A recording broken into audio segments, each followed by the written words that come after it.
बोल कुंवारी माता की जय।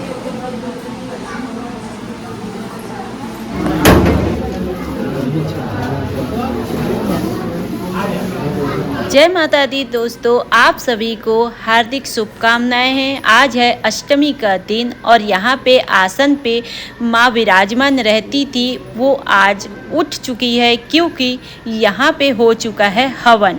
और हवन होने के बाद में कुंवारी माँ आसन से उठ के जोत को आसन पे स्थिर कर देती है। उसके बाद होता है कन्या पूजा। तो आइए चलते हैं, आप सभी को कन्याओं का दर्शन कराते हुए भोजन का भी मैं आपको दर्शन कराऊंगी कि हमारी नौ देवियाँ कैसे भोजन करती है और कैसे सबको आशीर्वाद देती है। तो सबसे पहले ये है आसन, और आसन का भी आप भी दर्शन कर लीजिए, ऐसा मौका बार बार नहीं मिलता। फिर सबसे पहले सारे कन्याओं को बिठा लेते हैं और दो भैरव बाबा बैठते हैं। तो सबसे पहले उनका चरण धो लेते हैं, फिर पोंछ लेते हैं बारी बारी से, क्योंकि चरण धोना ही सबसे ज़्यादा महत्व होता है। क्योंकि माँ का चरण पखारना ही सबसे महत्व माना जाता है। ये सब किस्मत वालों को मिलता है, हर किसी को नहीं मिलता। चरण धोने के बाद में लगाते हैं आलता माहौर रंग, जैसे यहाँ पे लगा रहे हैं। इनको आप जानते ही हैं, सारे जोत का और माता रानी का सेवक है जो पंडा बाबा जी हैं, वो भी कर रहे हैं कन्या पूजा और यहाँ पे भी लगा रहे हैं आलता। हे देवी माँ, नाराज मत होना, कैसे कैसे आलता को लगा रहे हैं, क्योंकि यहाँ पे ब्रश वगैरह का कोई इस्तेमाल नहीं कर रहे हैं, हाथ से लगा रहे हैं। तो थोड़ा सा इधर उधर फैल रहा है, पर माँ है, आशीर्वाद देगी ही, गुस्सा नहीं करेगी। इस तरीके से सारे कन्याओं के पैरों में लग जाता है आलता। उसके बाद में करते हैं आरती पूजा, और आरती पूजा जो करते हैं वो कर लेते हैं चरण के आरती करते हैं, फूल चढ़ाते हैं, हल्दी कुमकुम लगाते हैं और उसके बाद में आशीर्वाद ले लेते हैं। इस तरीके से सारे कन्याओं का हो जाता है पूजा। और उसके बाद में चुनर उड़ा देते हैं। चुनरी चाहे छोटा हो या बड़ा हो, चुनरी चुनरी होता है। आप लोगों को पता ही है, माँ के दरबार में सप्तमी को चुनरी यात्रा भी आई थी। उसी प्रकार आज यहाँ पे नौ देवी जो विराजमान हुए हैं, उनको भी चुनरी उड़ा रहे हैं। चाहे लाल चुनरी हो, काला चुनरी हो, कोई भी चुनरी हो, लेकिन माँ को चुनरी भेंट करना बहुत ही प्रिय माना जाता है।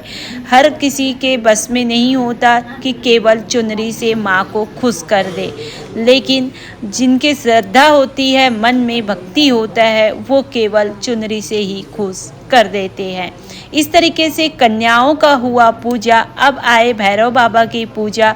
इनके में आलता नहीं लगेगा, केवल आरती होगी, हल्दी कुमकुम लगेगा और उनको भी प्रसाद खिलाने के लिए बिठाएंगे। तो ऐसा रहा आज का कन्या पूजा।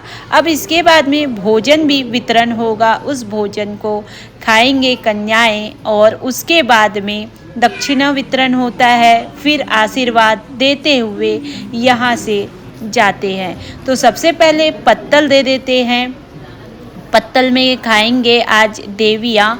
और उसके बाद में जो भी है, जैसे फल हो गया, मीठा हो गया, तो उसको भी बांट रहे हैं बारी बारी से।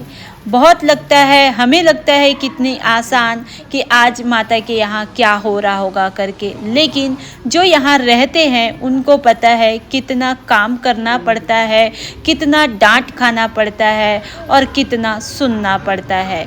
इस तरीके से मीठा, नमकीन, फल सब चीज़ प्रसाद के रूप पे वितरण हो गया है। अब कन्याएं हैं तो पूड़ी, खीर और केला, मिठाई, इस तरीके, और सब्जी में चना आलू की सब्जी है। सारे चीज़ को बांटने के बाद में जल आचमन करते हैं और देवियों को भोजन करिए करके उनको बोलते हैं और सारे लोग भोजन करने लग जाते हैं। किसी को डबल लेना होता है तो किसी को नहीं लेना होता है। ये सारी चीज़ को ध्यान में रखते हुए कन्याओं का देखभाल पे आज कुंवारी माता के जो भक्तजन थे, करीबी थे, उन लोग सब लोग उनकी सेवा कर रहे थे। ऐसा पूजा बार बार नहीं मिलता, आप लोगों को पता है, हर 6-6 महीने में मिलता है, लेकिन कब किसकी किस्मत में हो ये कोई नहीं जान सकता। इसी प्रकार आज कर लिए पूजा, कन्या पूजा। अब इन लोग खाएंगे और खाने के बाद में दक्षिणा होगा, और ये हैं उनके परिवार वाले जिनके छोटे छोटे कन्याएं हैं, वो आज यहाँ पे भोजन कर रहे हैं। कितने खुश हैं कि आज हमारी बेटी कन्या देवी बनी है और वो भी इतने बड़े मंदिर के अंदर भोजन कर रही है नौ कन्या के रूप में बैठ के। उसके बाद मैं चली जाती हूँ ज्योत दर्शन कराने के लिए आपको, जो हवन के बाद में ऐसा है यहाँ का आज का ज्योत दर्शन। आपको तो पता ही है, ज्योत प्रज्वलित होता उसके बाद में विसर्जन भी होगा, तो वो विसर्जन का आपको कल होगा। उसके बाद में आती है भेंट देने की बारी, दक्षिणा देने की बारी। यहाँ पे श्रृंगार और कुछ पैसे और नारियल सबको एक समान देंगे। याद रखना, अगर आप 9 कन्या खिला रहे हैं तो ऐसा नहीं है कि एक को ज़्यादा दे, एक को कम दे, एक को दूसरा दे तो एक को अलग दे। कभी ऐसा मत करना, क्योंकि वहाँ पे किसी की बेटी, किसी की नातिन, किसी की बहन नहीं है। वहाँ पे वो 9 कन्या 9 बहन के रूप में देवी बन के आई है। तो याद रखना, कभी भी देवी हो या भगवान हो, उनमें भेदभाव कभी नहीं करना। इस तरीके से भेंट हुआ और सबको उठा रहे हैं, उठिए माँ अब करके, और कोई अभी जाएगा नहीं, सब लोग एक साथ जाते हैं। तो इस तरीके से प्रणाम करके सबको उठाने लग गए। क्या आपको पता था कि कुंवारी माता के मंदिर पे ऐसा कन्या भोज होता है करके? मेरे को नहीं पता था, आज मेरे को पता चला, पहली बार देखी हूँ और देख के मैं मन भी गदगद हो गया। और जिन लोग कन्या भोज कराए थे साथ में, उन लोग आशीर्वाद लेके जयकारा बुलाते हुए यादगार बना दिए इस पल को। आपको कैसे लगा ज़रूर बताना। वीडियो पसंद आए तो लाइक कर देना, और अगर माता रानी के भक्त होंगे तो उन तक ज़रूर पहुँचाना, जिनके मन में श्रद्धा रहती है, जो माता पूजा करते हैं, वहाँ तक। मिलते हैं नेक्स्ट वीडियो में। जय